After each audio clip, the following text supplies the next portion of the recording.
wildest thing because every little thing is gonna be all right. All right. Good morning. Good Hey, morning. what's I up, you want to guys? say Marty Schwartz. hey to everybody.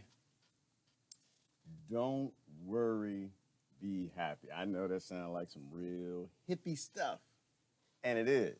It is. I had to pause for a minute.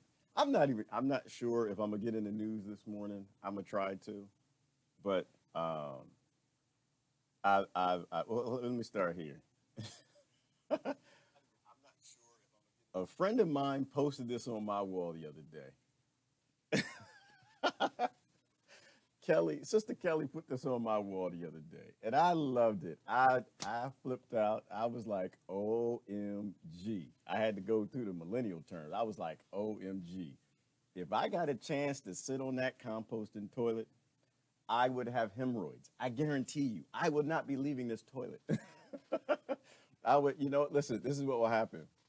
The aliens that come down in like 20,000 years, we're all extinct and gone, and everything then broke down, eroded, everything's gone. And they find this little man, little bald man, sitting on the toilet on a mountain, all just petrified. And I'll be happy. But you know what?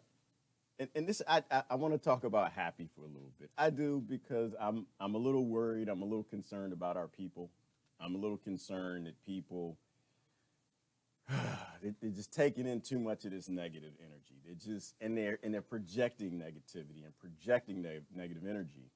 And I kind of wanted to share something. My morning, and how my morning goes, um, and starting to look into the news.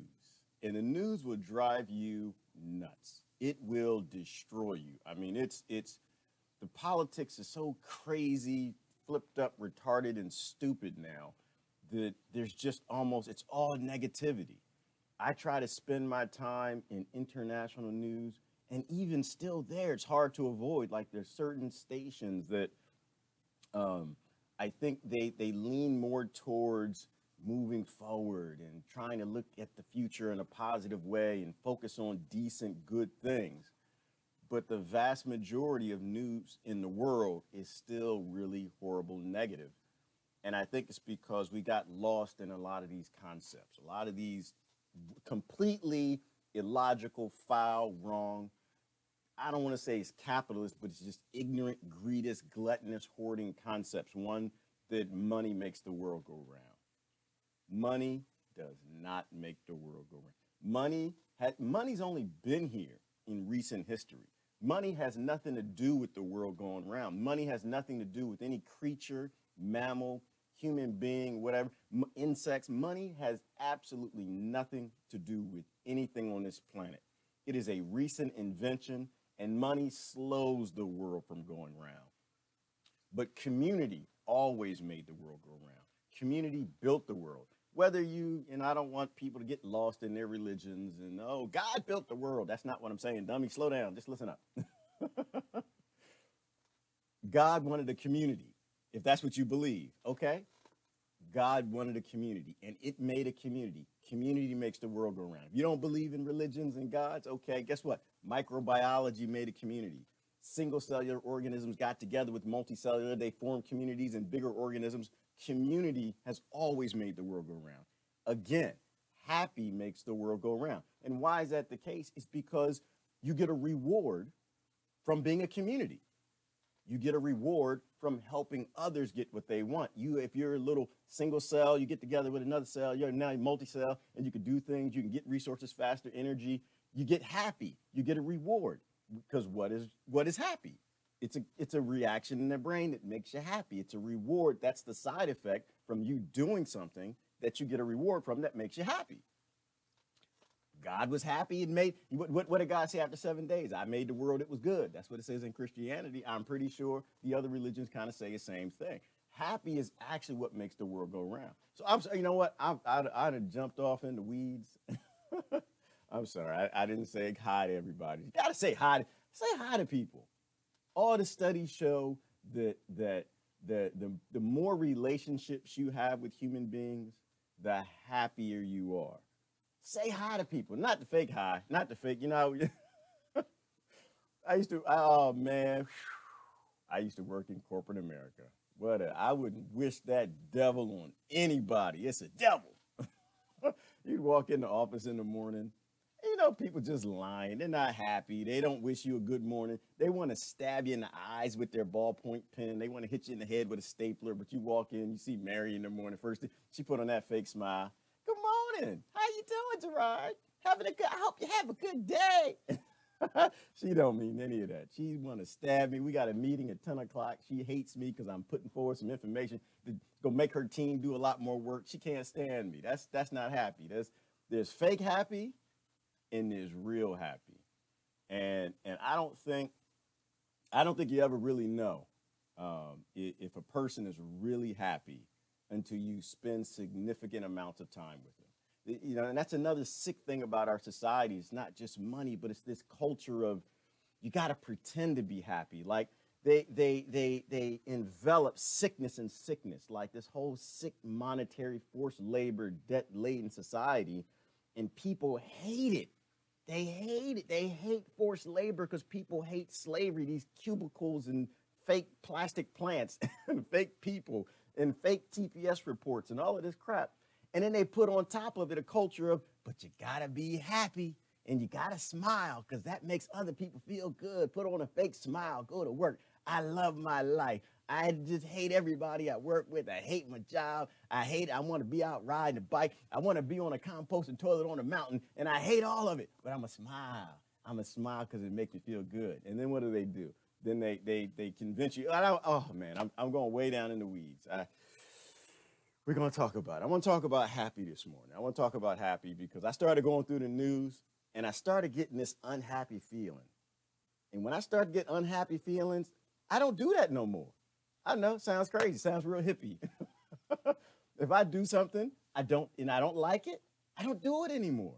It's like if you took a pinprick, all right, that's too grown. Let's take it down to the toddler level.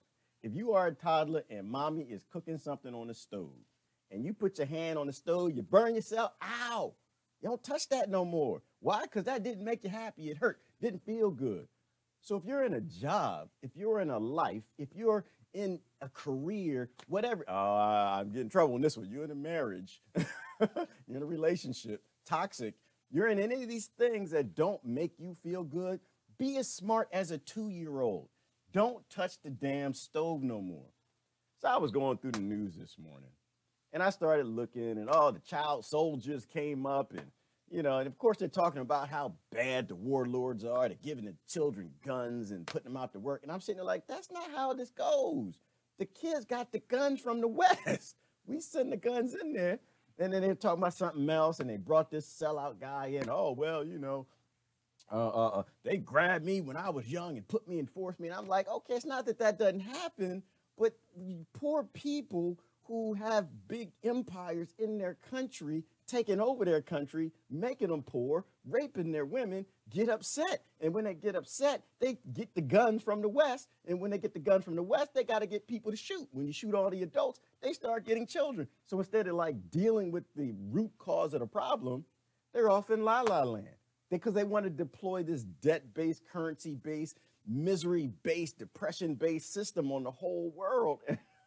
So I started to get upset. I didn't feel good. I touched it. I touched the news this morning. I touched it. It's like, ow! I got burned. Too hot in the hot tub. It's like, oh no, I got the. I'm not sure I'm gonna do the news this morning.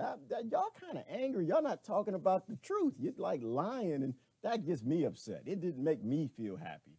So I have my notes, and we might do the news depending on how I feel at the end of this. But it's a concept for life. Right? You want to be happy. And I honestly have to tell you, I'm happy in life. I love my life. And you know where I found my happy accidentally? On a composting toilet on the side of a mountain? No. I found my happy when I left everything that the world said would make me happy. When I left everything that the career and software engineering and management and working for the big elites in the forced labor, got my nice little office. Even I worked from home for a while. Yo, I used to work in my garden, but that was the key. That's where they went wrong. Let me tell you where corporate America went wrong with me. When I realized that this is all a rig and a lie, is when I started working from home. Some conditions happened. I won't go through the details, and I had to work from home, and it was all really about my kids. And I told my boss, I said, you know what? If I can't work from home, then I'm gonna have to leave. And thank goodness I had a boss that was about family who understood. He said, you know what? You're a value to the company. You work from home. I started working from home. I planted a garden, and a year later, I was holding all my meetings on teleconferences on my laptop, sitting in my garden. And I discovered happy.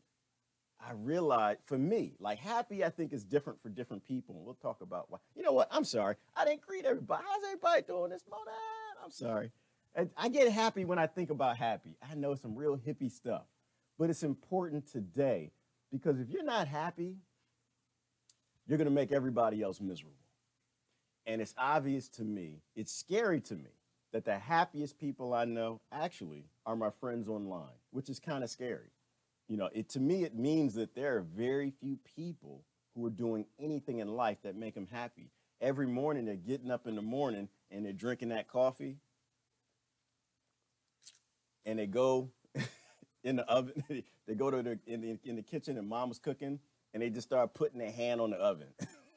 Ow, ow, ow, every single day, just ow. Get up the next day, ow. And anything that can give them some sort of chemical change or response that makes them feel like they're kind of happy for a minute, the Cinnabon, because that's the other thing Mary do in corporate America. She bringing them donuts, y'all know. That's why everybody, our butts would just, every day would just swelling like this. You know, you get that rise from the sugar, and you're like, oh, eating the sugar, drinking the coffee to stay awake, eating the sugar, make you feel kind of a little bit of happy, and you hate your life, ow! Monday, ow! Tuesday, ow! Wednesday, ow! All right, it's not funny. It's not funny. It's fun. To me, I'm laughing, y'all, because I used to be locked in that life. I used to wake up in the morning and beat myself with the pain stick and lie to everybody and tell everybody I was happy, making a lot of money, flying all over the world. I was consulting, did fun stuff, but I wasn't happy, right? Because I didn't evolve to do that. I didn't evolve to work for the biggest corporations in the world. I'm all over the place. I'm sorry. How y'all doing this morning? Amanda and Diane and Hollenbeck and Renee and Jasmine. Stacy, good morning. Everybody looks like they're happy today. Buddha Cat, always happy. Deborah is happy. Ish, good morning, good morning. So I'm gonna talk about happy. And I found my happy accidentally. And so I thought it was funny. And my friends, they kind of know me. A lot of y'all know me. So she put this picture on my wall. It's a composting toilet. She came in late.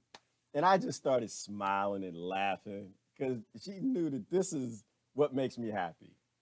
I will sit on this toilet. If this is a real toilet somewhere, toilet. What's his name? Richard Pryor used to call it a toilet. I sit on the toilet. If I sit on that toilet, I'm not going anywhere. I will be stuck there for a long time because being outside makes me happy.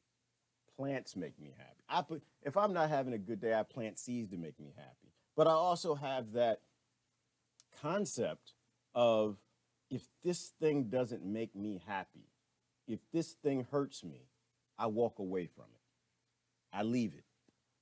Not that I'm saying walk away from your husband or your wife or anything. I'm not saying that. I'm just saying if this doesn't feel good, don't do it, right? And in a marriage, a lot of times, it's not the person, it's the conditions and the situation. You guys don't go out anymore. You don't buy her roses. You don't rub his feet. Y'all don't, whatever. Because you're miserable in your job and you're miserable in life and you're around all these other miserable people, it makes you miserable. And you come home and you drop that misery on the table. And so it's not necessarily the marriage. And so that's why I think you got to think about the things that don't make you happy. And then don't do that. Figure out how to cure that. It's not a pill that makes you happy. It's to me, and I'm saying, nah, I don't know anything about no chemical drugs and medicine and that nonsense, because I don't follow that and I don't care anything about that. I didn't evolve to have pills that change my serotonin levels in my brain because that's fake anyway.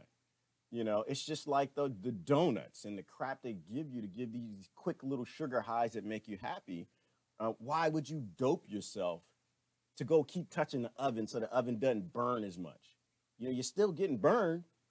You may not feel the pain, may not be as hot, but you're still getting burned, right? You're not doing those things that make you happy. So it was one thing that made me happy, but I think it's deeper than that.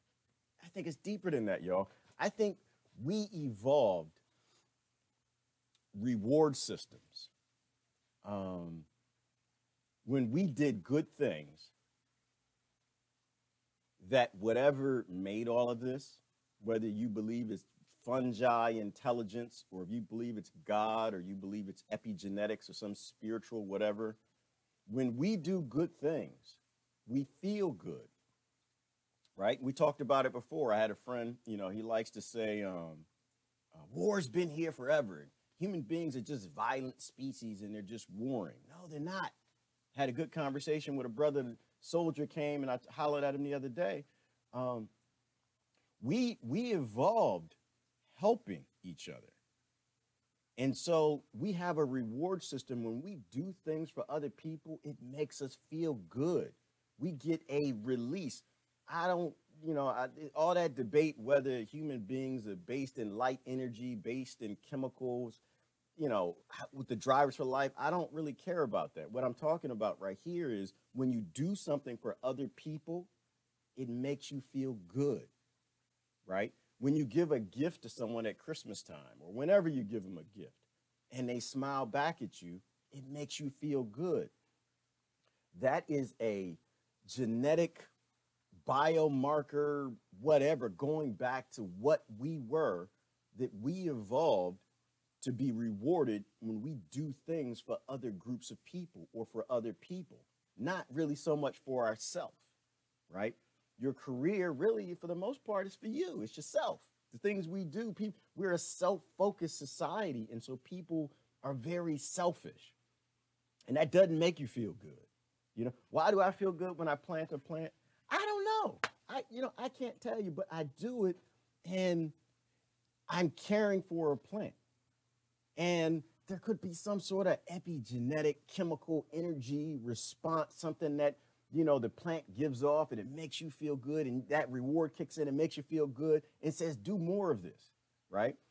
And this is how we spread across the entire planet on these. You have a good behavior that's good for your species or good for the planet, good for whatever it is, and then you get a reward from it. Like I posted a video. There was a good talk. I think it was a TED talk this morning I was listening to. And the guy was saying, if he said, in America, you guys have got it all backwards. You're not sad because you do things for other people. You're sad because you're not doing things for other people. And if you want to feel better, that there are a lot of cultures around the world that teach, go do something good for other people. Yes. Get that warm and fuzzy. It makes you feel good. And that's a sustainable thing. It's an antidepressant.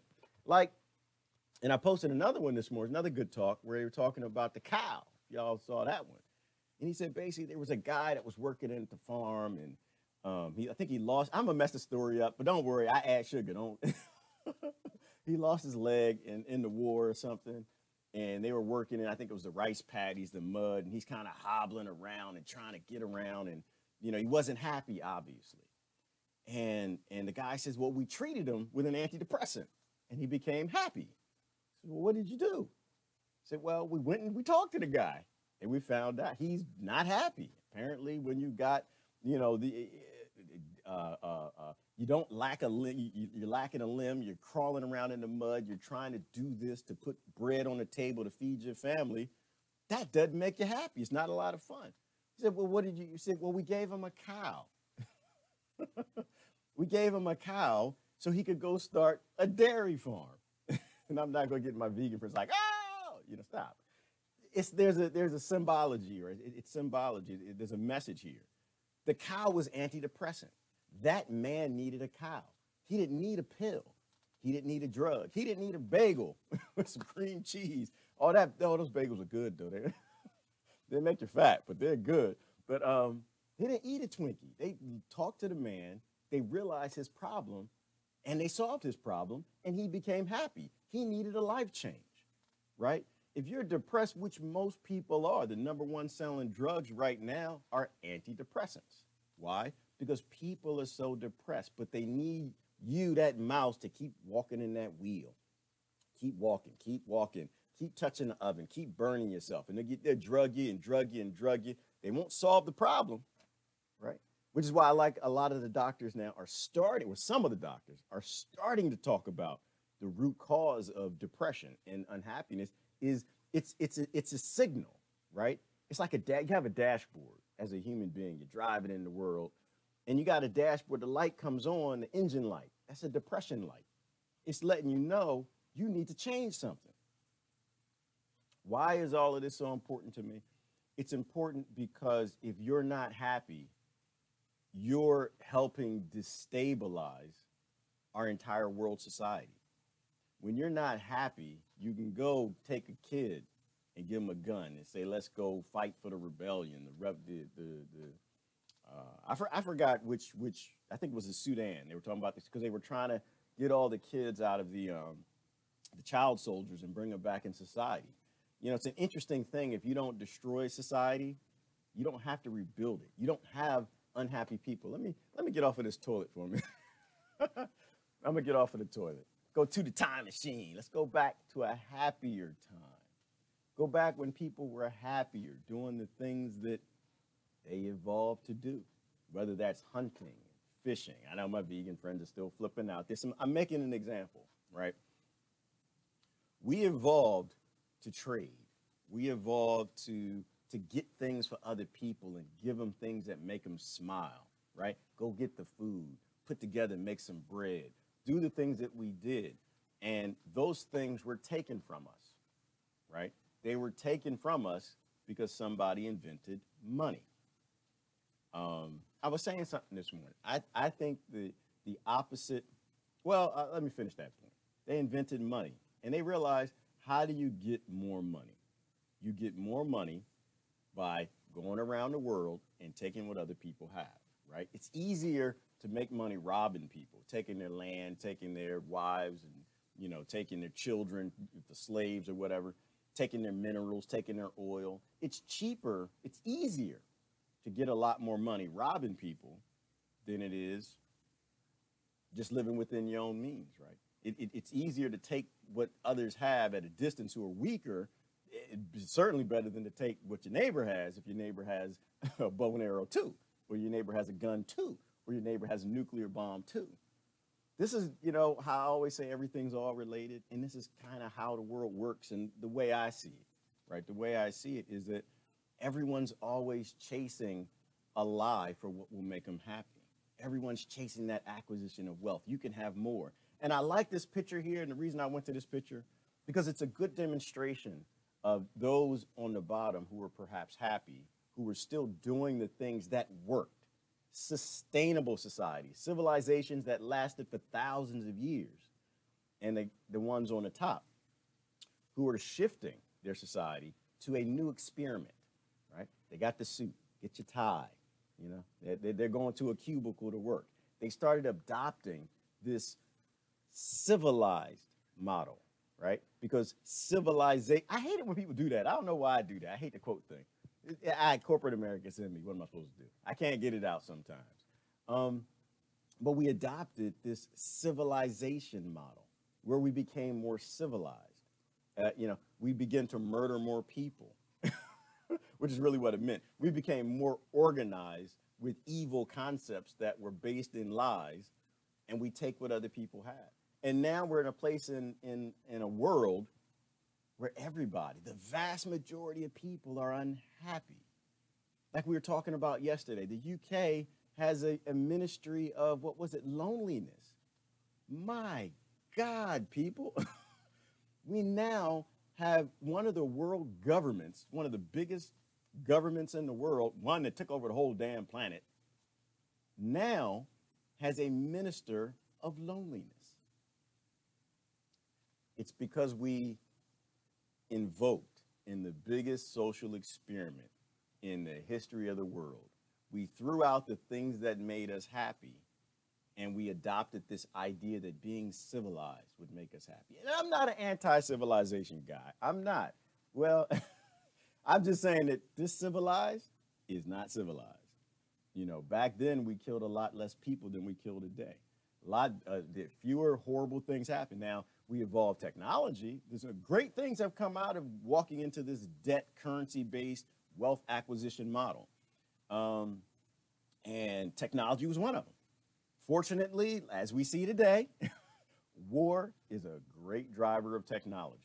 When people are coming to kill you and rape your wife and your kids and take them into slavery, it makes you want to make weapons. You learn how to make an M1 Abrams tank really quickly. You learn how to make an F-16. You'll make a deal with Russia and figure out. And, you know, basically civilization came in, and all that colonization created this arms race where we went forward in technology because fear, yes, will definitely make us make some technology to go murder some people. But look at the people in these societies. They're not happy. You know, I'm gonna jump one more time. Jump to the lake. Get down in the swamp. A lot of people don't get in the swamp. I don't know why y'all don't want to be in the swamp. When I was a kid, we used to play in the swamp all the time. We used to walk around in the water, playing around, alligators snapping turtles everywhere. That's a long story. When we go back to doing the things that make us happy, we want it more, right? When we go back to doing those things and we go back to helping and working together, acting communal, right? Like we talked about communing and community and how that works. We evolved across the planet acting like a community. When we do those things, when the guy goes and he takes a day off from work and he goes fishing, he feels good. You know the saying, they said that the saying for the fishermen is a bad day fishing is better than a good day at work, because fishing is something that we've done for a long time. Good, bad, or indifferent, we got to get back to doing the things that make us happy, because this miserable thing,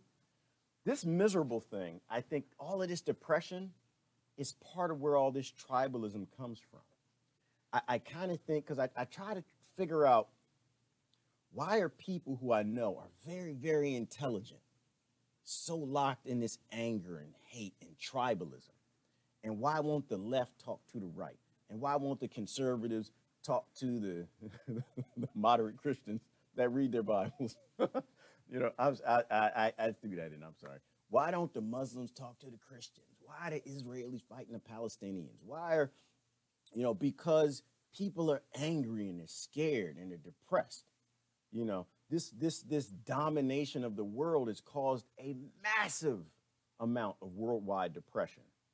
And I don't think that the people who did this knew what they were doing. I think it just turned into the perfect storm and the perfect model.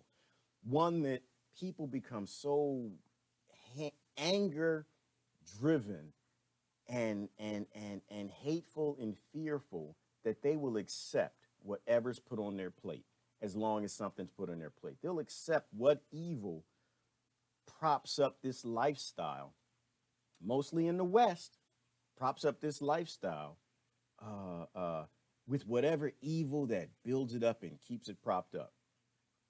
You know what? Yeah, it's right on topic. It's actually right on time. Brother Chris came in the room. Brother Chris, I love you, man. You posted an awesome interview yesterday. Brother Chris did an interview yesterday with a brother from Palestine, and it was deep. And I encourage you guys to watch it, because he was telling us what life was like over there. And Chris was getting into the details of, you know, we live in the West so good because of what we do to them over there. And we need to really swallow that pill. We are so depressed and angry and hateful with our existence and our life, and having to force to go to work every Monday morning and sit in a cube and make a lot of money for the 1% so they can have more gas and yachts to drive around. But the little semblance of joy we get is, damn it, at 5 o'clock I can go home and I can go watch some football. I can turn on the television. I can watch the Coliseum, or I can get on Wi-Fi and go on the internet. And if you give me that one little endorphin hit, that one little reward system, see, it's this big artificial reward system that we built up that's based on slavery and hatred and anger and putting people in Palestine and the Congo and throughout the Middle East and South America and putting them in just veritable slavery where the kids go to sleep by candle at night.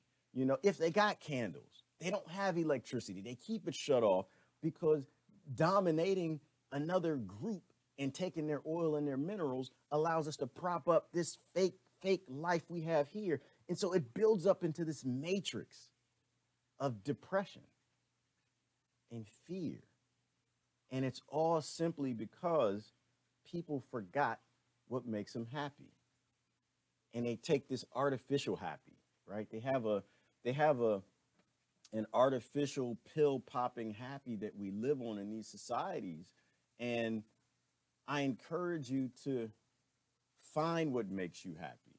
You know, we talk about, well, every live stream we do, I see people, we always talk about what do we do to what is our next step, right? Everybody wants to talk, like a lot of us know the problems. Half the time we're all just constantly preaching to each other, preaching to the choir. We know the world is sick. We know that, first of all, it's not capitalism. Let's be clear. We don't live in a capitalist world. This is some sort of a forced profit, social capital, greed-driven thing. It's not even capitalism. So I don't want to say the problem's but the problem is we let greed and profit and money get before human life, get before human happiness, we put it before everything. People put it before their religion. They're aware of religion, but they put it before their family. They put it before their happiness. What do we do?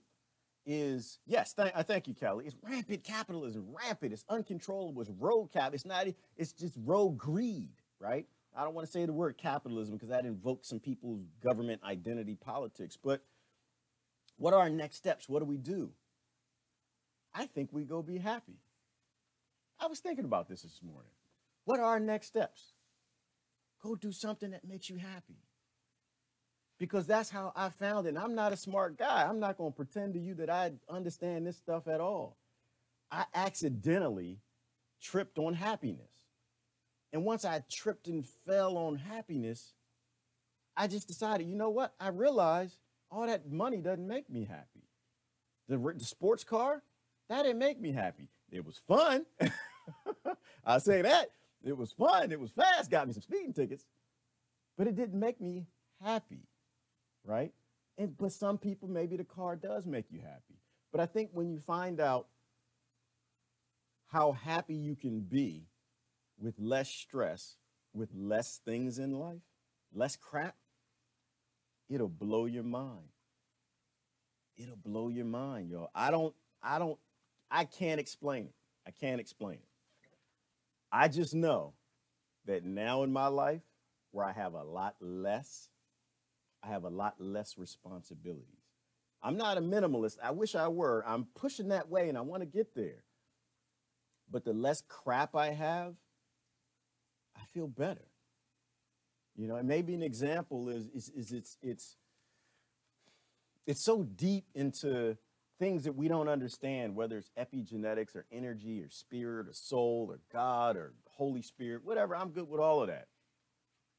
I feel good that I don't buy a whole bunch of these, right? I feel good that I don't buy, I'm trying, that's funny, I'm looking for some stuff that's like consumable. I can't find no toilet paper. I left the toilet, something that was made on slave labor. But I don't buy things that are crap. I buy things that I need. If they break, I fix them. If I can't fix them, I'll get someone else to fix them. And if I can't get someone else to fix them, I might give it or sell it to someone else who can fix it. But I don't just buy crap to buy more crap to buy more crap. And I find the less things that I have that I don't need, the less complex my life is. Which is why I can sit on the toilet, on a mountain, and be happy. Think about this for a minute. Think about the monks, the Tibetan monks. I don't even know if I'm going to get to the news today. I'm feeling kind of good. We ain't happy. Think about this stuff. A monk can just sit in a place and be happy in his own space. Is happy really about things? Is happy really about all of this, the artificial happy, the stuff in our society, all that asteroid dust that they put together and make things out of that are built on slave labor? Happy, I think, is a reward system, right? It's we when you do the things you're supposed to be doing, you feel good. I think you're happy if you can sit on a composting toilet on a mountain and just stare at something that you enjoy. You know, I can go in the woods and I can just sit down and I can just sit in peace and I can sit there for hours. I can sit in a space for 6 hours and just sit around, just look around. And I watch the squirrel over there, see the butterfly come in and it'll land on the flower right there. See the relationship and the bee comes in and it lands next to it. There's something about time too that I think makes me happy. When I'm in a rush, I'm not happy. I don't want to be in a rush. Don't rush me. You know, I don't have a watch. As soon as I can get rid of the cell phone, I'm gonna get rid of the cell phone because I want to stop and smell the roses, but I want to stay and smell the roses. And I think that's the key to happiness in life, and that's the key to whether or not you're happy. Can you sit there and just do something in your own space and be happy?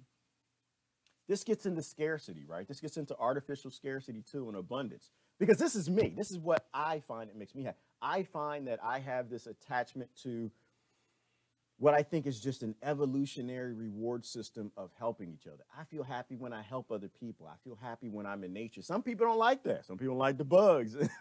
Okay, that's good. But you got to find out what's happy for you. Don't do what's happy for the 1% that runs your company that's got you in this forced labor career. You need to find what makes you happy. Like I think about this. The kid playing a video game. No, it doesn't have to be a kid. It can be a grown man. Grown men love video games nowadays, y'all. Playing a video game. I think it's silly, but I have nothing against that. Like if that makes you happy, I think you should do that. Because if playing video games makes you happy, you're going to be happy to other people. You know, my kid might be driving and cut you off on the road one day, and you may not be depressed and sad and decide to take out a gun and shoot at him, road rage. You might just, oh, okay, all right, see ya. Might throw the middle fingers, but just smile and be done with it. When people in your society and people around you are happy too, your society goes a lot better. So why am I upset with this guy? Like we talk about the Venus Project and the Zeitgeist movement and using automation to allow people to chase their happy, using automation to make houses, grow food, provide their water so people don't have to be locked into forced careers and forced labor and things that make them miserable. Why do I care if this man does nothing? If he just wants to play video games his whole life, I'm good with that. I don't have an issue with that. I want him to be happy. I have enough love for everybody. I want them to be happy. You know, this other young lady, she just wants to grow food. Another one likes making candles. I don't know. She wants to make candles. Let her make candles. Why do I have to look at somebody else and say, you got to do your part because I'm doing mine? Only an angry person would say that. Only somebody who's not happy would say something like that. You know, only angry people are against the idea of using automation to allowing people to chase their happy. This utopia, I did the quotes again, is a bad thing. It's a bad thing because they're miserable, and misery loves company. So I know I'm off kind of in the weeds. Actually, I am. I'm literally compost the toilet behind. Actually, I'm not here. Dang, I'm sitting in my office. I'm taking my shoes off. I'm taking my shoes off because it makes me happy. You know, I don't know. My feet feel just boxed up and discombobulated in the shoes. I take them off. I wear flip-flops 80% of the time. When I put on some shoes, it's flip-flops, even in the winter. Why? I don't know. My feet being free in some flip-flops makes me happy. If you do something and it doesn't feel good, don't do it anymore. Now, I'm not going to say walk away from work. I'm not going to say that. Don't. You got bills to pay, a mortgage. You know, maybe some of y'all can walk away. I'm not saying to walk away from work today. I'm saying if you realize that what you're doing isn't working, don't do it anymore. Make a plan. Figure out how to get out. You might have to still keep going to work for 5 years, but try other things. Go camping, go fishing, go traveling. You know, play around with some archaeology. Like do things, experience a wide variety of things till you find something that makes you happy, and then do that. You know, in fact, I saw Brother Todd. They said, "Hey, Todd, listen, I got to do a Todd story." And so Todd, I used to work with this brother back in oh goodness, where did we work at? Corporate Express, back in Salisbury, Maryland, with corporate office, and I was working a couple jobs at the time. I was a young man, just out of college. I was working, I think, 2 or 3 jobs at that time, you know, because you got to provide for your family. You got to, you know, make sure I had one kid, first kid, make sure he's okay, make sure the wife is happy, da, da, da, da. And one day Todd told me, he said, you know what? You know, he said, somebody, I know I'm going to mess the quote up, Todd, you can correct me if I'm wrong, but he basically said something to the effect of, if you can't live on one job, you got the wrong jobs, right? If it's not working, don't do it anymore. And it was such a simplistic to the point. Like if I'm working 3 jobs, I'm barely sleeping, I'm working at night with the night job, working on day with the day job, doing a sales job here and there, and I'm not making things work, it means I'm doing the wrong thing, right? I'm making myself completely unhappy. It's like we were talking about. The opposite of happy is death, right? Because if you're not sleeping and you're working and you're stressed and it's not working, and you don't make a change, eventually you're going to die. You're going to kill yourself because your immune system doesn't work when you're not happy, right? And that's another whole pharmaceutical scam thing, right? They know they can sell you a whole lot of drugs if you're dying.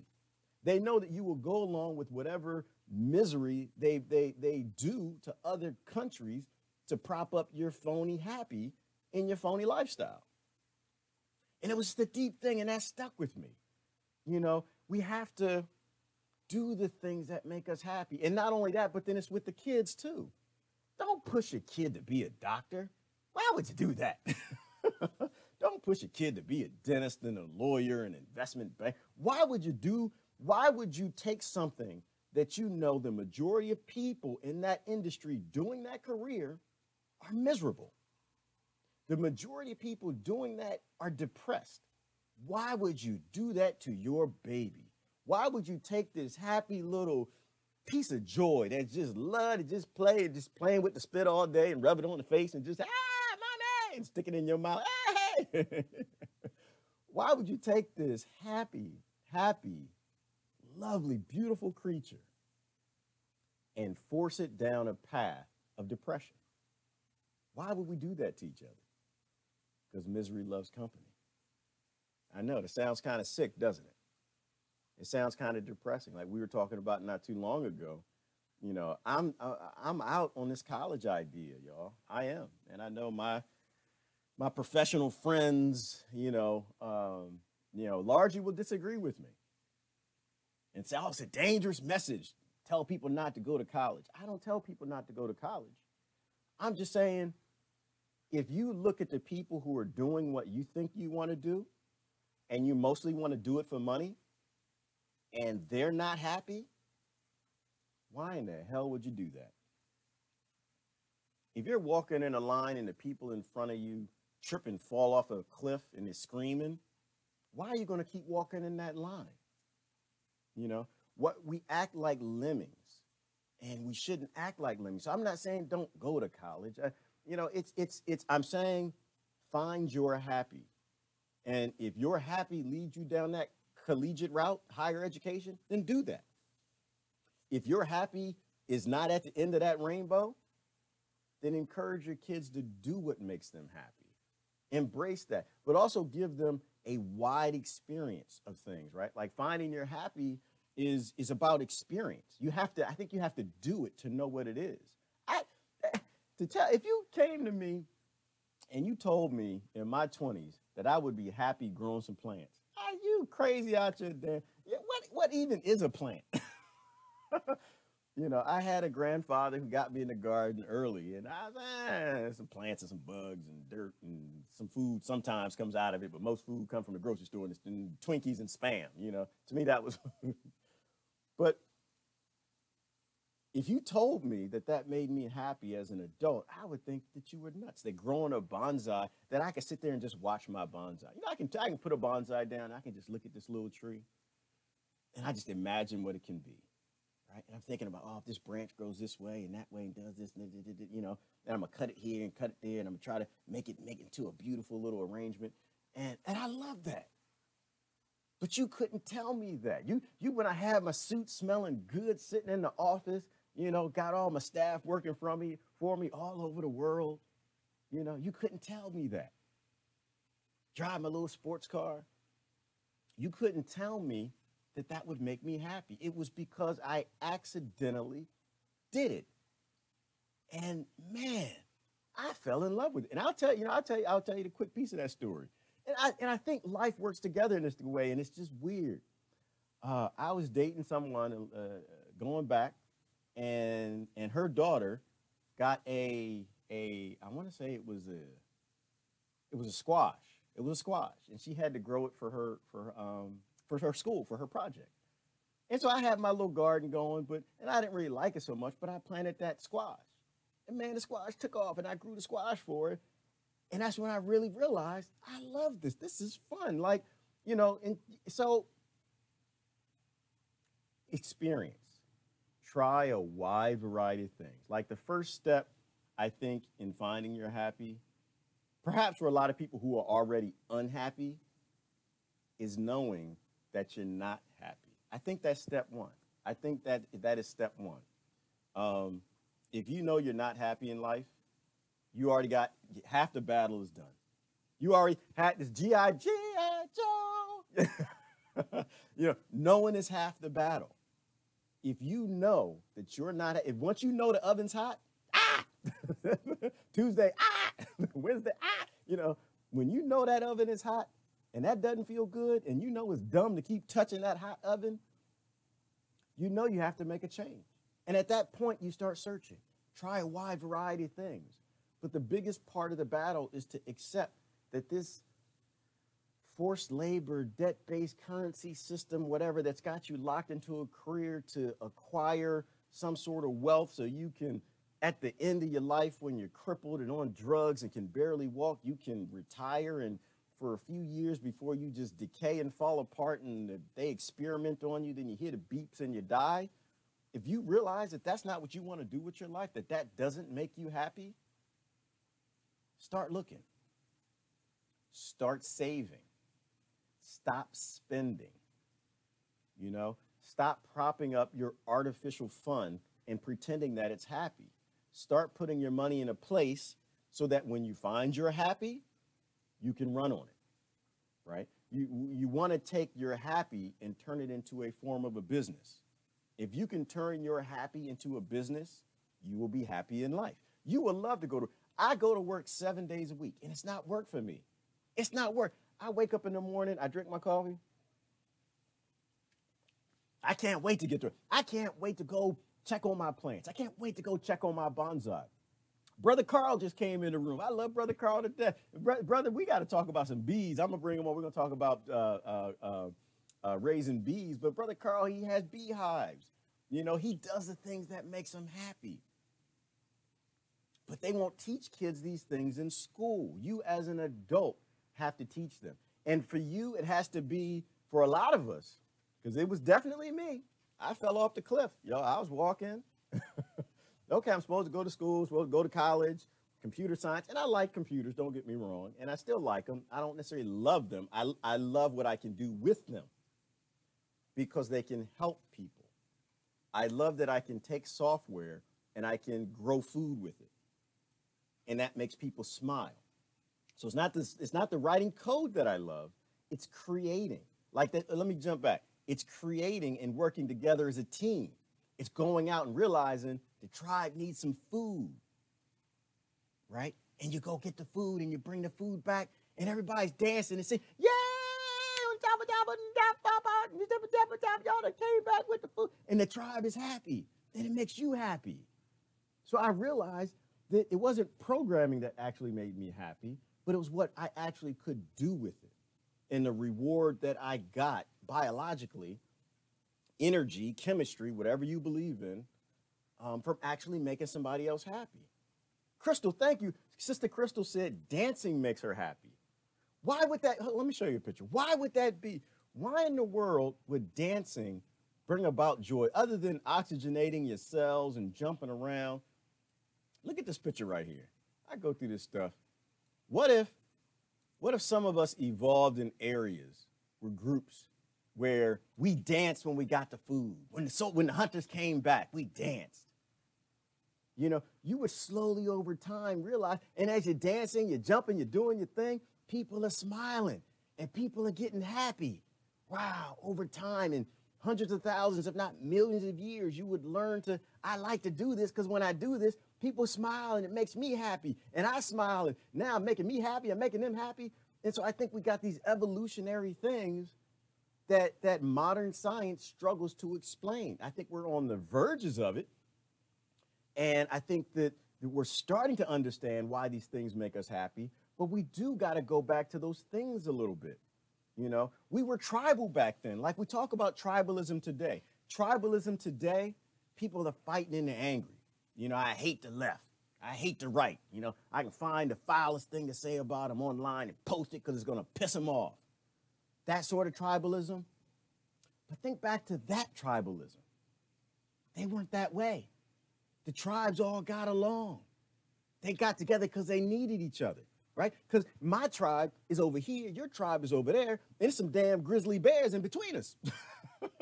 It's a short-faced bear in between us. And if we don't work together, so you know, Umbuga, did you see the short-faced bear? Yeah, I saw the short-faced bear. Where was the short-faced bear last night? It was over there in the valley. Okay, we not hunting in the valley today. We're going to go hunt on the mountain, right? Because we all had to work together because the world was trying to kill us. Nature was trying to kill us, right? Everything is a consumption of energy. Everything evolved to learn how to take energy from something else. And that's what the bear wants. I'm not mad at the bear. I don't do no bear.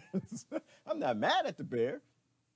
But the bear needs energy, and you are its energy, right? The bear's doing its job. It's doing what it's supposed to do. It's going to get a reward from chewing on you, right? But you work together with the other human things in the other tribes. The tribalism wasn't about hurting each other and robbing each other, stealing each other in war and killing each other, taking each other's land. It was about working together because giving you that happy gave me a happy, and now we all happy together. We get to live and survive. Did wars break out between tribes? Of course they did. But do they break out as much as they do now? Do you see, were they constantly fighting and yelling and screaming like people locked in their tribalism now? No, they weren't. And how do we know? Because they spread across the entire planet. They went everywhere. We saw Cheddar Man, y'all. We saw Cheddar Man. Cheddar Man tribalism. I was laughing about this the other day, like, you people are crazy. And now y'all know Cheddar Man. You look at Cheddar Man, he ain't nobody. Everybody, oh, he's on our team. He's he's black. Well, he's on our team. He's white. He got blue eyes. He got long hair. He's got brown skin. And I'm just like, you idiots, like, aren't you paying attention to this? Something is revealing to us slowly over time that we're all connected. We know we survived working together because we're all related. Damn it, Cheddar Man is everybody. He was just in one of those tribes, all working together to survive on this planet. And if we can get past this ignorant, silly, dumb, stupid, crippled, crazy tribalism that y'all are locked in today, where you feel you want to group up and fight somebody else, if we can get past that and realize our greatest foe is this 1% of a 1% that's taking over the damn world, getting everybody to fight like they're fools, if they can be our short-faced bear, we can go back to being a tribe, working together, doing things for each other that brings out that happy. That's what happiness is to me. Happiness and the next step in fixing the world. I don't know how we do this, y'all. We start talking, and the politics comes in, and world domination and colonization. And I just want to talk about being happy because I didn't feel like looking at the war news this morning. Turn on the news this morning, And my body said, I don't want to do this. That's what happened. I turned on the news this morning, and they were talking about the child soldiers, and they were talking about dumb things, not fixing the problem, but just going with the problem to keep the debt-based solution in the country. And that pissed me off. I don't watch that. Clicked on some other news, talked about Israel and Palestine, and they weren't telling the truth. They was making some lies, not really talking about the root cause of the problem. I don't want to listen to that, and that pissed me off too. But it pissed me off, but I didn't get my endorphin kick. I didn't get my reward that this is making me happy. Some days I'm so happy I can look at like world news. Other days I can't. And if I can, I'm not going to do it. I'm smart enough to not keep touching the damn oven. You know, if you don't know what I'm talking about, you got to go back in the beginning, watch the beginning. I'm smarter. I'm smart as a 2-year-old. I know if the oven's hot, if this life doesn't work, I'm going to go do something else. And the next news story, they were talking about the nuclear weapons. I talked about that yesterday. I don't talk about that today. I want something happy. And so I figured, you know what? I'm going to talk about happy. And guess what now? Now that we all came together and talked about happy, I'm happy. I'm having a great morning, you know. But getting to happy, I think, is a lifelong process of not doing the things that don't feel good. Don't do, if it hurts, if the person hurts, if the person isn't happy, and that's probably another part of it too, is being around other people that are happy. You know, I love being online with my friends, having some fun, because these are generally happy people. You know, a lot of my friends, and and it's funny, I think we watched each other evolve. I used to be in my little tribe too, and y'all was in your little tribes, and we all try to come together, election, everybody flipping out. But I'm starting to see people let go of that, you know, and they're kind of coming back. And that's why, for me, that's, you know, the online thing is a happy thing. I do live stream because it's fun, and then my friends are here. We can talk, and I learn from them, and they learn from me. You know, you spend time and you're happy, right? I don't want to hear people on one side, one tribe, arguing and fussing and fighting about another one. Why do I care about that? What does that have to do with my happy? I think happy is how we fix the world. Think about that for a minute. Happy is how we fix the world, because the more people we make happy, the less people will allow their lifestyle to be based in making others unhappy, you know? And so, man, let me just see some of y'all's comments. I'm in happy land. People probably just like, what the hell? I don't want to watch some news. What is he talking about? The guy's smiling, got happy people. Tribe, that's not happy. They're in the swamp. They got to starve. They're starving for food. Why they, you know? It's just, you got to watch the beginning. You understand what we're talking about. Let me see. I have to move away from the hot stove. It does burn over and over. It's Brother Glenn.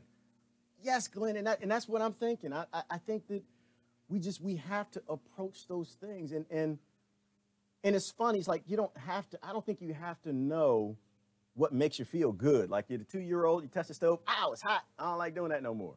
You don't have to know that playing with the blocks over there is gonna make you happy, but you know you're not touching the stove anymore. You know, you're gonna let mama cook, leave the kitchen, go in the living room, and you might stumble onto something that makes you happy. But when you do, like you stay away from those things that aren't happy. You know, I don't have as much relationship with my friends who are unhappy. I love them to death. I do, and I try to be there for everybody, but my life is not going in an unhappy direction. Now that my life is going in a happy direction, and I'm realizing that I can be happy in my own skin, in my own space, sitting on a mountain on a composting toilet. Now I know that I'm happy with that, and I don't need my cell phone. I don't want to go back in the direction of people unhappy. Think about this for a minute. You know how we talk about, well, I'm a critic of the medical system because people are crazy, but I don't go to a doctor. I don't have a doctor. And why don't I go to a doctor? Because my body is healthy. Haven't been sick in over a decade now. No common cold, no coughing, sneezing. I had a headache once. Why would I go to a sick person, a doctor who gets sick, to teach me how to have a healthy body? Does that make any sense? Why would I, if I want a bad example, I want to open a McDonald's. If I want to open a McDonald's, really bad example. Would I go to someone and ask someone who has a failing McDonald's, how to run a McDonald's, doesn't make any damn sense. If I want to be happy, would I go to someone who is unhappy? Would I go to a doctor who's unhappy, who's going to prescribe me a drug, an antidepressant, that's going to give me a fake high, but I got to keep taking the drugs to keep that little fake high? That's not happy. So talk to somebody who's happy if you want to be happy. Get around people who are happy if you want to keep probably happy, and do the things that make you happy, or at least don't do the things that make you sad. Don't do the things that stress you out. And a little bit of stress is good, don't get me wrong. And by no means am I saying don't take your antidepressants. I'm not saying that. Don't get me in trouble.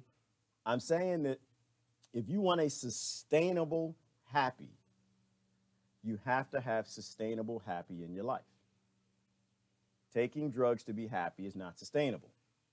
You know who that is, who does that? I know y'all saying, yeah, the doctors do that. No, it's not the doctors do that. It's the drug dealer, man. I grew up on Washington, D.C. It's the drug dealer. They have Adidas suits with 3 stripes, and they got Air Jordans, they got golden chains, and they got guns. And they're running around the streets, and they're selling drugs to people who aren't happy, because when they give them these drugs, it'll make them happy. If I just made a correlation between the modern pharmaceutical industry and thugs on the street selling drugs and cartels, yes. Because it's the same exact concept, it's the same exact philosophy, it's the same exact mentality. But I'm not saying don't take your antidepressant. What I'm saying, because those things do have a purpose, right? We can get so depressed and sad that people want to kill themselves. So I'm not saying that. What I'm saying is, like with any medication, any artificial happy, any artificial healing substance, whatever, look at what the final picture is like. Look at the root cause that you're in. And I'm gonna wrap it up on this. It is a story from earlier in the talk.